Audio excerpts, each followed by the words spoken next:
बिस्मिल्लाहिर्रहमानिर्रहीम। अस्सलाम वालेकुम नाज़रीन, आप यूट्यूब चैनल देख रहे हैं। मैं इमरान खान हूँ। लड़ाई का आगाज़ किया अमेरिका ने और ईरान ने। आयतुल्ला खामनई जो सरबराह है मजहबी नौइयत के, ईरान में सुप्रीम लीडर हैं, उन्हें कत्ल किसने किया? अमेरिका ने और इसराइल ने। मासूम बच्चियों को पहले ही हमले में कत्ल कर दिया गया, बहुत बड़े पैमाने पर कत्लेआम हुआ। अब ये सारी चीज़ें होने पर ईरान ने सरेंडर नहीं किया।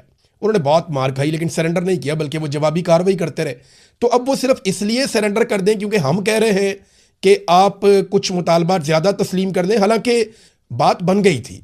और ये जो बात बन गई थी इसकी गवाही पाकिस्तान के अंदर अब बहुत सारे सहाफ़ी आहिस्ता आहिस्ता देना शुरू हो गए हैं। जो पहले बोलने से डरते थे उन्हें भी अब जुबान लग गई है। और अमेरिकन मीडिया खुद बता रहा है कि ये बात बन गई थी कि ईरान आबने हुर्मुज़ को खोल रहा था इस शर्त पे कि अमेरिका नाकाबंदी फौरी तौर पे ख़त्म कर देगा और बाकी चीज़ें मुज़ाकरात में जाकर तय हो जाएंगी। लेकिन डोनाल्ड ट्रंप ने नाकाबंदी को एक ताकत के तौर पर इस्तेमाल किया।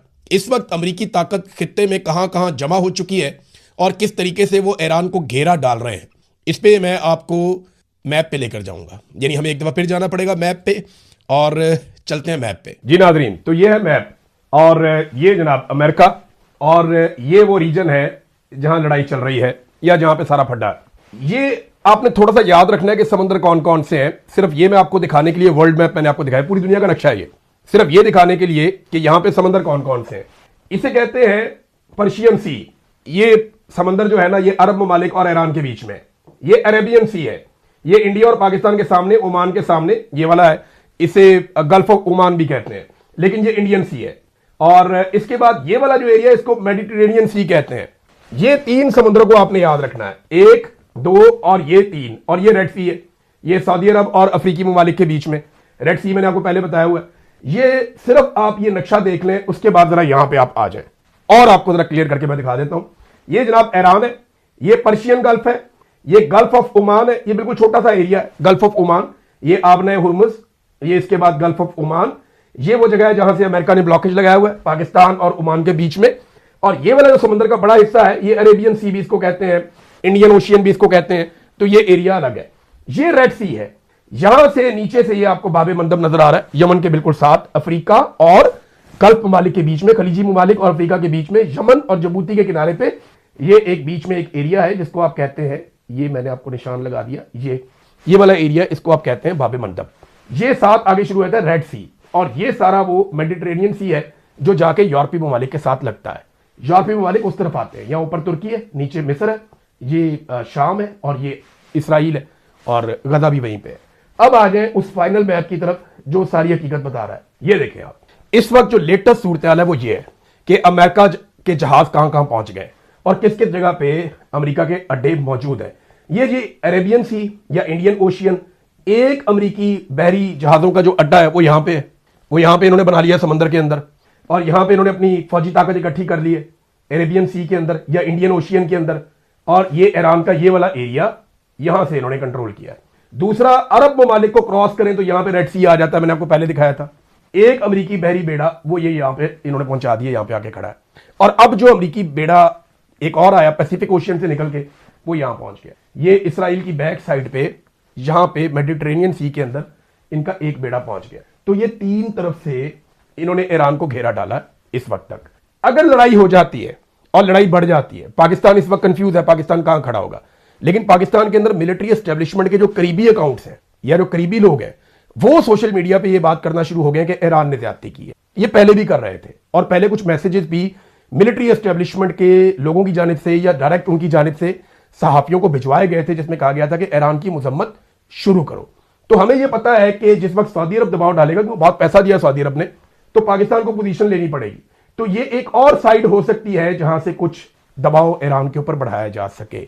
लेकिन पाकिस्तान नहीं भी करेगा तो पाकिस्तान को करना पड़ेगा। वजह यह है कि सऊदी अरब और सऊदी अरब का पैसा, अभी हमने यूएई का पैसा वापस किया, सऊदी अरब से लेके वापस किया, यहां से पैसा लिया, यहां पे वापस कर दिया। हमारा इसमें कोई कमाल नहीं है, हमारे ऊपर पैसा उतना ही चढ़ा हुआ है, शायद उससे ज्यादा चढ़ गया है क्योंकि और कर्जा भी हम लेते चले जा रहे हैं।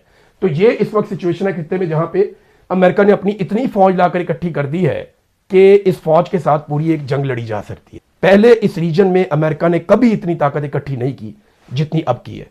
वापस चलते हैं मेन स्टूडियो में। तो नाज़रीन, आपने देख लिया मैप के जरिए से कि सूरत हाल इस वक्त क्या है और मशरिक़ वस्ता में ईरान को कैसे घेरा पड़ा हुआ है। अब ईरान इस घेरे को कैसे तोड़ता है उसके बाद भी बहुत सारे ऑप्शन हैं, उसके अपने इत्तेहादी हैं, उसका अपना एक तरीकाकार है चीज़ों को डील करने का, और उसके हथियारों की नौइयत भी थोड़ी सी मुख्तलिफ है। डोनाल्ड ट्रंप के लिए एक बड़ा चैलेंज और खड़ा हो गया है। ट्रंप को जंग जारी रखने के लिए कांग्रेस की मंजूरी लेने में 1 हफ्ता बाकी है। देखिए, जब भी कभी कोई जंग शुरू होती है तो अमेरिकी सदर बगैर इजाज़त के कोई जंग शुरू तो कर सकता है, लेकिन उसके लिए लाजमी है कि वो 60 दिन में कांग्रेस से उसकी इजाज़त ले या उसकी मंजूरी ले। अब कांग्रेस से मंजूरी लेने के लिए बाकी बच गया 1 हफ्ता। तो डोनाल्ड ट्रंप को अमेरिकी आइन के तहत ये जो है वो, यानी वॉर पावर रेजोल्यूशन जो है, ये एक अमेरिकी आइन है, कानून है, उसके तहत अमेरिकी सदर को अब ये इजाज़त लेनी पड़ेगी और उसको हमायत दरकार होगी कांग्रेस की। 1 हफ्ता बाकी है। डोनाल्ड ट्रंप के नंबर तो ठीक है, लेकिन बहुत थोड़े मार्जिन के साथ। अब अगर डोनाल्ड ट्रंप के रास्ते में रुकावट आ जाती है और कुछ लोग डोनाल्ड ट्रंप के खिलाफ हो जाते हैं, इसराइल की लॉबिंग बहुत अच्छी है अमेरिका में, वो कंट्रोल करते हैं अमेरिकन सिस्टम को, ये अमेरिकन खुद कहते हैं, तो उम्मीद है कि डोनाल्ड ट्रंप मंजूरी लेने में कामयाब हो जाएगा। लेकिन अगर डोनाल्ड ट्रंप को ये मंजूरी नहीं मिलती, ये एक संगे मील है जिसको अबूर करना होगा। अगर ये इतना आसान होता तो डोनाल्ड ट्रंप बहुत पहले कर चुके होते।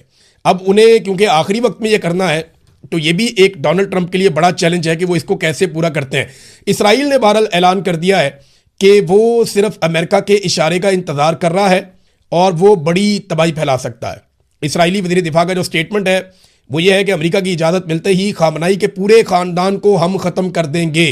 आयतुल्ला खामनई किस हालत में है इस वक्त? आयतुल्ला अली खामनई तो शहीद हो गए हैं, जो मुज्तबा खामनई है वो किस हालत में है ये मैं आपको बताता हूँ आगे चलकर। लेकिन इसराइल ने एक बार फिर ईरान को संगीन नताइज भुगतने की धमकी देते हुए अपनी अमेरिका के साथ दोस्ती का भी इजहार किया है। उन्होंने कहा जी कि अमेरिका ने अगर हमें कहा, ये वज़ीर दिफा है इसराइल का, उसने कहा कि ईरान के खिलाफ दोबारा जंग शुरू करने के लिए मुकम्मल तौर पर तैयार हो चुके हैं, सिर्फ अमेरिका के ग्रीन सिग्नल का इंतजार है। ईरान को तारीकी और पत्थर के दौर में हम धकेल देंगे और आयतुल्ला मुज्तबा खामनई के पूरे ख़ानदान को इस मरतबा ख़त्म कर देंगे। हालांकि पहले ही ये ख़ानदान आधा कत्ल हो चुका है। ज़्यादातर लोग इस ख़ानदान के जो मुज्तबा खामनई से जुड़े हैं वो शहीद हो चुके हैं। बाकी जो लोग बचे हैं उनमें मुज्तबा खामनई है। उनकी अपनी सूरत हाल क्या है, इस पर मुख्तलिफ मीडिया रिपोर्ट्स आती रहती हैं। जो एक रिपोर्ट मुज्तबा खामनई की सेहत के हवाले से आई, ये ईरान में से जो रिपोर्ट आई है वो ये बताती है, ईरानी ओहदेदार को कोट किया गया है कि सुप्रीम लीडर शदीद जख्मी है मगर होश में है। कासिदों के जरिए से वो पैगाम रसानी भी उनकी जारी है। ये ईरानी मीडिया को या ईरानी ओहदेदार को कोट किया गया है और अमरीकी इदारे में कोट किया गया है। अमरीकी अखबार न्यूयॉर्क टाइम ने दावा किया है कि ईरानी सुप्रीम लीडर ज़हनी तौर पर पूरी तरह मुतहर्रिक हैं और मजबूत हैं और बाखबर हैं, लेकिन मुल्क के अहम फैसले अमनन पासदारान इनकलाब के आला कमांडरों के एक ग्रुप के जरिए किए जा रहे हैं। हाँ, ये है कि वो अपनी पैगामात जो है वो पहुँचाते रहते हैं। वो एक बड़ी महफूज जगह पे मौजूद हैं। जो फ़िज़ाई हमला किया गया था उसमें वो शदीद ज़ख्मी हो गए थे और अभी तक वो तिब्बी टीम की निगरानी में हैं। ईरान के सीनियर ओहदेदार ने बताया कि सुप्रीम लीडर मुज्तबा खामनई शदीद ज़ख्मी हैं मगर होश में हैं। उन तक पैगामात हाथ से लिख कर जा रहे हैं और वापस वहीं से तहरीरी तौर पर उनके जवाबात भी आ रहे हैं। ईरानी सीनियर ओहदेदार ने कहा कि इसराइली या अमरीकी निगरानी से बचने के लिए आला हुक्काम सुप्रीम लीडर मुज्तबा खामनई के करीब नहीं जा रहे और पैगाम रसानी के लिए गैर रवायती मगर महफूज तरीके इस्तेमाल किए जा रहे हैं। ये सदियों पुराना तरीका है कि हाथ से खत लिखकर भेज दो और वहीं से खत वापस आ जाए। अच्छा, अब उनकी सेहत के बारे में ये बताया जाता है कि उनके ऊपर जो अटैक हुआ उसमें उनकी एक टांग के 3 सर्जरीज उनकी हो चुकी हैं मुबैना तौर पर इसलिए कह रहा हूँ कि यह अमेरिकन मीडिया रिपोर्ट कर रहा है, ईरानी सोर्सेज से रिपोर्ट कर रहा है, तो इसलिए मैं आपको कह रहा हूँ मुबैना तौर पे कि 3 मरतबा उनकी टांग की सर्जरी हुई है और इस बात का खदशा है कि शायद उनको जो है वो नकली टांग लगानी पड़े। लेकिन बार बार उनकी सर्जरीज की जा रही हैं। उनका हाथ जो शदीद ज़ख्मी था वो अब बेहतर हो चुका है इस रिपोर्ट के मुताबिक। उनके चेहरे पे जो ज़ख्म आए थे उनका भी इलाज जारी है और ये उम्मीद की जा रही है कि आयतुल्ला मुज्तबा खामनई को शायद जो है वो आने वाले वक्त में उन्हें कोई सर्जरी भी देनी पड़े, प्लास्टिक सर्जरी वगैरह कोई ऐसा काम करना पड़े। बहरहाल उनका अपना एक स्टेटमेंट भी आया है, मुज्तबा खामनई का एक स्टेटमेंट जारी भी किया गया है और वो जो स्टेटमेंट है वो क्या कह रहा है, हम वतनों के दरमियान पैदा होने वाले गैर मामूली इत्तेहाद की बदौलत दुश्मन की सफ़ों में दरार पड़ गई है। इस नेमत के अमली शुक्राने के साथ ये हमांगी मजीद अजीम और फौलादी बन गई है और दुश्मन मजीद बदहाल और कमज़ोर होंगे।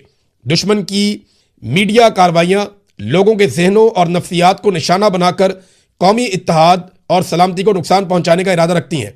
दुआ है कि हमारी गफलत इस नापाक इरादे को पाया तकमील तक ना पहुँचने दे, यानी हम कोई ऐसी गफलत ना करें जिससे दुश्मनों का इरादा कामयाब हो जाए।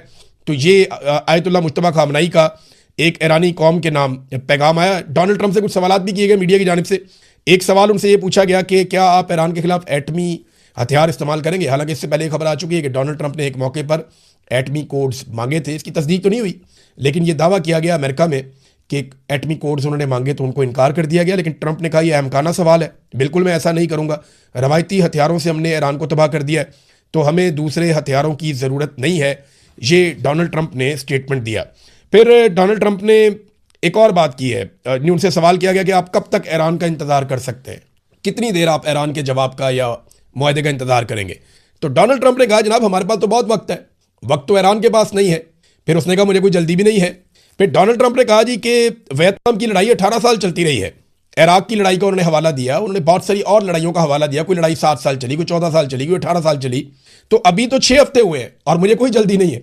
और क्योंकि देखिए सहाफ़ी बार बार ये इसलिए पूछते हैं कि यूरोप के ऊपर प्रेशर बढ़ रहा है, एशिया के ऊपर प्रेशर बढ़ रहा है, अफ्रीका के ऊपर प्रेशर बढ़ रहा है। बहुत सारे ममालिक हैं जिनकी इकॉनमी जुड़ी हुई है इस रीजन के साथ, आबना हुर्मुज़ के साथ, वो सारे ममालिक मुतासर हो रहे हैं और ट्रंप साहब अपने हथियार वहाँ पे पहुँचा रहे हैं और ईरान भी अपने हथियारों की तैयारी कर रहा है।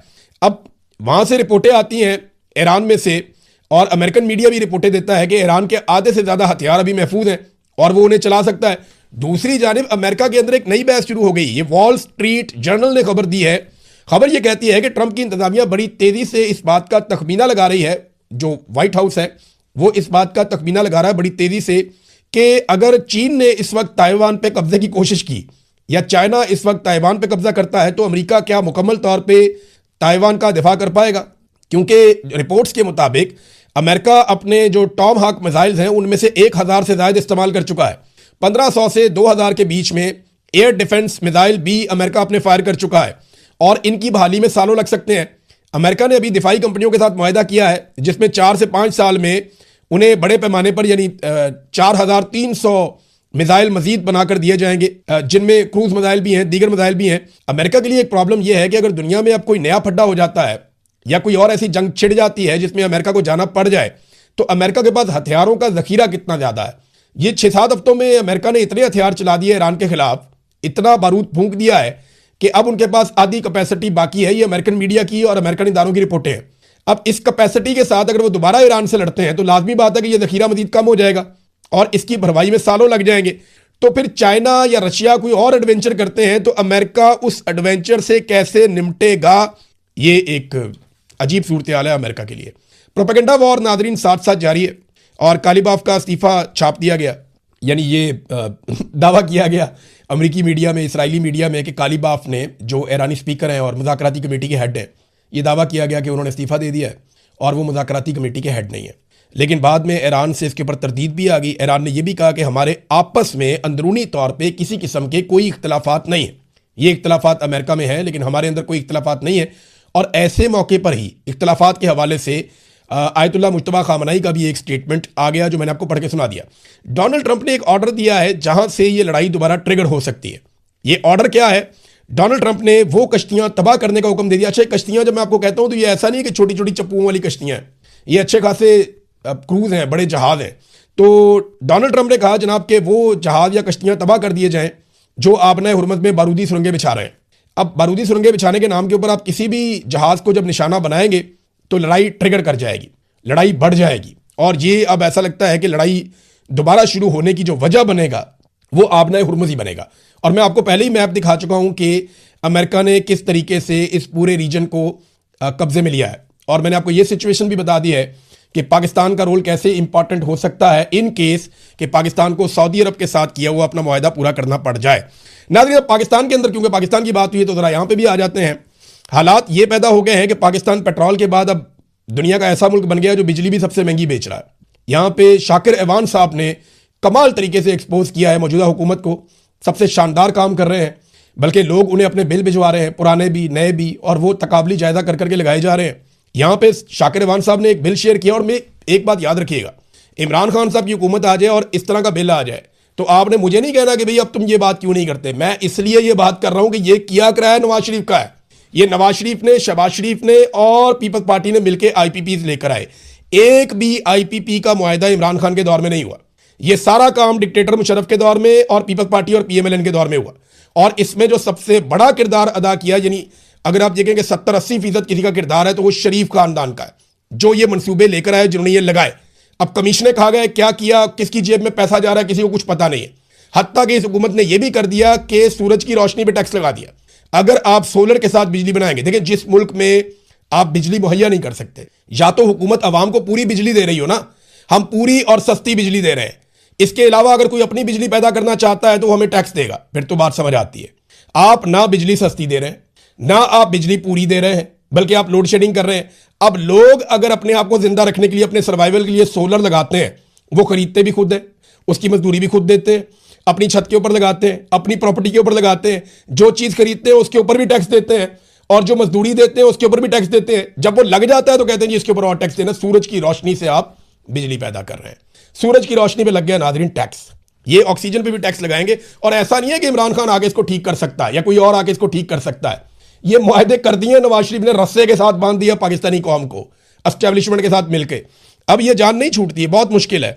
ये एक और बिल आप चेक करें, ये बिल आ गया नाज़रीन, 73 यूनिट का बिल है और 12,871 रुपए फी यूनिट। अगर आप डिवाइड करें तो 175 रुपए 90 पैसे का यूनिट बनता है, लगभग 176 रुपए का एक यूनिट।